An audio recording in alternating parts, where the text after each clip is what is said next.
నకరికల మండల కేంద్రంలో విశ్వకర్మ జయంతిని ఘనంగా జరుపుకున్నారు. బ్రహ్మంగారి విగ్రహానికి పూలమాలలు వేసి జెండాను ఎగురవేశారు. కార్యక్రమానికి విశ్వకర్మ పెద్దలు హాజరై సమాజ అభివృద్ధి, చేతి వృత్తి పనులు, కలప పని, బంగారు, వెండి పని, ఇనుప పనులు, వ్యవసాయ పనిముట్లు తయారు చేయడంలో మాకు కరెంటు ఎంతో అవసరం ఉంటుంది.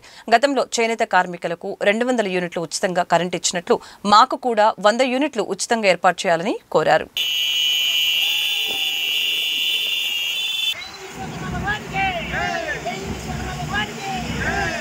విశ్వకర్మ భగవాను పుట్టినటువంటి రోజు, మోడీ గారు పుట్టినటువంటి రోజు మన నగరికల్లు మండలం విశ్వబ్రాహ్మణ సంఘం అందరూ కూడా ఈరోజు జెండా వందనం చేసి మన విశ్వబ్రాహ్మణ సంఘానికి పేరు తేవాలని, ఇలాగనే ప్రతి సంవత్సరం కూడా మన విశ్వబ్రాహ్మణులు అందరూ కూడా నగరికల్లు కలిసి కట్టుగా చేయాలని మన విశ్వబ్రాహ్మణులు అందరూ కూడా పేరు పేరున ధన్యవాదాలు. ఇప్పుడు కరెంటుతో మనకు చాలా అవసరం కాబట్టి గవర్నమెంట్ ద్వారా వచ్చే రాయితీలను మనం పొందుతూ, గవర్నమెంట్ కరెంటు బిల్లు వరకే రాదు కాబట్టి మీకు కూడా మేము కాల్చే 200 యూనిట్లో 100 యూనిట్లకు బిల్లు చెల్లిస్తాము, 100 యూనిట్లు ఫ్రీగా కోరుతున్నాం అనేసి నువ్వు నేత కార్మికులకు ఇచ్చినట్లుగా మాకు కూడా కలప పని, బంగారం పని, ఎండి పని, ఇనుము పని, వ్యవసాయ పనిముట్లు ఇవన్నీ చేస్తున్నాం కాబట్టి, చేతితో చేయలేము కాబట్టి కరెంటు మాకు అవసరం కాబట్టి కరెంటులో మాకు రాయితీ కావాలని